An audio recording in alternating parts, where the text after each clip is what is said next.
I'm at Holy Trinity Church in a place called Rollestone in Nottinghamshire, just about 3.5 miles out of Newark on Trent. And what's interesting about this area is that my ancestor, direct ancestor pedigree, Roland de Neville, was Lord of the Manor of all this manor and land. It was given to him in 1375 by default, really, from his wife, and then from there it was honoured always for him to be Lord of the Manor. However, sadly, what happened at the turn of the Ascension, the state crowning of Queen Elizabeth, is the land was taken from him, along with his rights and everything else, which begs the question why. But what's very interesting is that Yolan de Neville, or Jolan de Neville, it's Yolan de Neville, Jolan de Neville, was very, very prominent in the village. They even had their own private chapel inside, which I'm about to show you, which is fascinating. The building itself is just over 1,000 years old, and as we noted from the book, the visitor's book, there was only literally the last visitor was sometime in August, which was over 4 weeks ago, which I suppose for a little village church is probably quite normal, I guess. And it would have been its security and why it's kept probably in such a good condition. A, because of the good teamwork that goes on to preserve the building, and secondly, if it hasn't got much footfall through, it's not going to get too much wear and tear. We've got a mixture of Saxon and Norman building work. You're standing in the Norman side of the building right now, and it's absolutely amazing with the different things. We can see right up there to the top, that's my family royal crest at the top there, which I use with pride in many places. It actually spawns out of Ireland, and that's why we've got the harp in the far left bottom quadrant of the forequarter. I don't know how much the camera can see there. So we've got the air, Southern Ireland, real Ireland in there as part of the family crest. As we go over here, as one of my colleagues picked up on very nicely, the baptism side of things on the roll, we've actually got, I think my colleague can probably point it out actually, where was it exactly? We've got one of the clerks here, which is quite unusual. Here we are, Joshua Michael Woodman Clark, August the 6th, 2000. So that's relatively new. So we've got a clerk presence up here. Now we know we had a clerk presence in one of the other churches we went to today. I wasn't aware that the clerks were in Rollestone. So that's interesting that we've now got a connection that I need to research from the clerk to Neville, or Neville to Clark, whichever. But clearly there is a very much a link there. And obviously when we go offline I shall make sure I take a picture of that slot so I've got it for my own research purposes. That's something I wasn't aware of. If we just look down this aisle, you can imagine where we are now, and this is what absolutely makes me buzz from a personal level. There was a wall just here that's been taken out, as the church warden, very kind gentleman, showed us, and we can see just the joints that have been taken out where they took the wall out.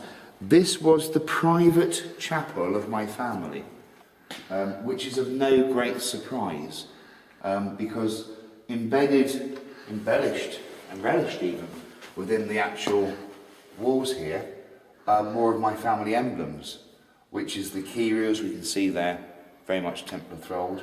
We've got we've got the two swords or the two bones crossed.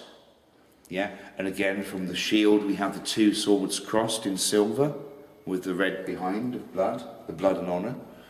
And again we've got the cross there in bone, not sword, but it's still nevertheless the crossover of polarity, should we say.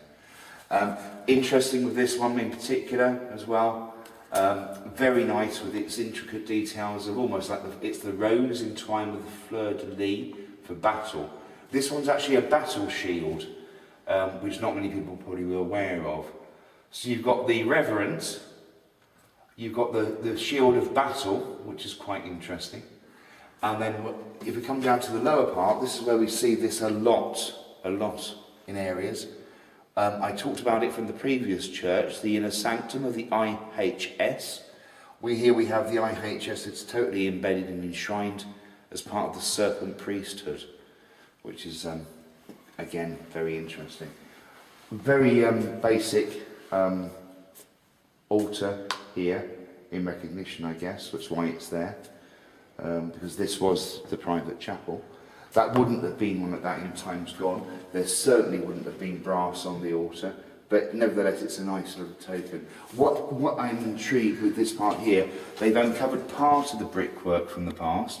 There's the part of the fleur-de-lis here, which is absolutely lovely. Again, I'm not surprised to see that. And we've got here, which I haven't seen that for quite some years. It's a shame some of it's obviously not there anymore, but that's part of an actual emblem that's quite sacred to Templarism, and it's just interesting to see that there. As the church warden pointed out, we can see that it was actually the Neville family. He said it was the Neville family that discovered, on doing some renovation work to their private chapel side, they exposed and realised that this part of the brickwork is in fact Saxon, which is true, because of the way the bricks are going. They're all angled at different shapes and angles and degrees. It was the Normans that later realised that you could put bricks one on top of the other and still get that stability. But the original building work with the Saxon time was to do it like that to give more structure and strength, as they thought then. So, yeah, you're standing in a little private chapel, which was amazing to have, you know, which only certain folk would have had in the church. Round here, the church is, again, it's quite simple, but pleasant in its own way. I particularly like, as you come into the high altar really for service, I absolutely, and as my colleague pointed out, the only real stained glass window in here is the one at the far end there. Bearing in mind that, as I say, the church, I've got the one on the side, but bear in mind the church is over 1,000 years old on this particular structure. There were structures before then. Again, I see, what's nice to see here is that you see a lot of the Celtic cross aspects, which I would expect from the Neville family, and going back. The cross centred as opposed to the height, what I call the heightened cross, the T'd cross. So you've got the centred cross, which is quite correct. High altar, quite pleasant. It's a shame there's a lot of stones under here which are in Latin, which I could work out, but I can't get to them because they're under the carpet. I would expect that most of these remembrance tombs are right down that aisle, but they're under the carpet these days. A, for practicality, B, for safety, C, probably for privacy as well, to be fair. High altar is quite interesting, I guess. We've got the keys, the lion, we've got the honeycomb. The honeycomb's quite particular of Rollestone Chapel, actually, in Midlothian. So we've got the honeycomb up there, which I did clock earlier on. That's quite of interest. We've got the keys to the kingdom, and clearly Peter's holding the keys. We've got again, IHS, we've got the cross swords. We've got the triskelion, the trimarchs of the pillars. We have clearly got the red and white cross, or red and silver. It almost looks white, but if we look closer, that's actually red and silver at the top, followed by the entwined rose. So again, there's a lot of connections here. The church warden said there's not much left of the Neville connection. I suppose you've got to know what you're looking for to see it, and identify it really correctly. Obviously, a lot of this has been worked on, but I don't know. It's got a warm feeling about it, and you can imagine coming up here and being the priest and just filming and viewing down there to the pulpit. Yeah, straight way down. It's no, for such a village church, it's a small church, but it's got a lot of fine detail. And dare I use the term style? It's got style to it. It's not over the top, is it? It's not glamorous, it's not glitz and glamour, it's as it should be. The ceiling's been obviously redone at certain points in time. It's still very old. I'd imagine the ceiling's probably about 750, 760 years old. From the structure of it, it looks that way. So that's obviously been replaced probably about 700 years ago plus. We'll just close that door up to the high altar. That's great. So yeah, all in all, it's a wonderful church. It's got some great history here. To my knowledge, there's no actual Nevilles in the vicinity anymore, which would sort of make sense. But I say what we did find was a Clark connection, C-L-A-R-K with the E on top of there as well. So that's quite interesting to see that.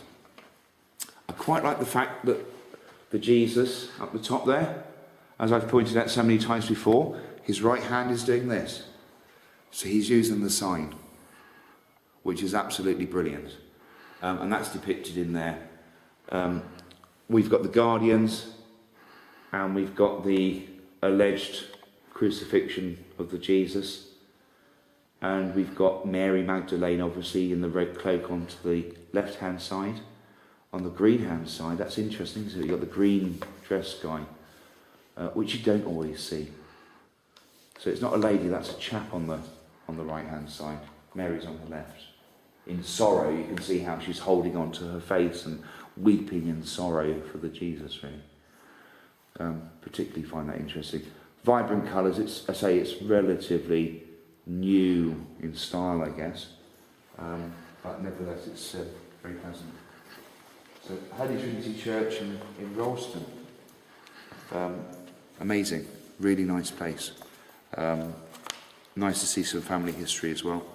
Nice to get some good connections there.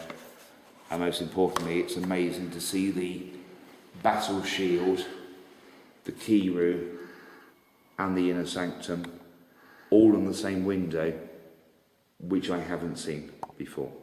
To have all three present, which is amazing.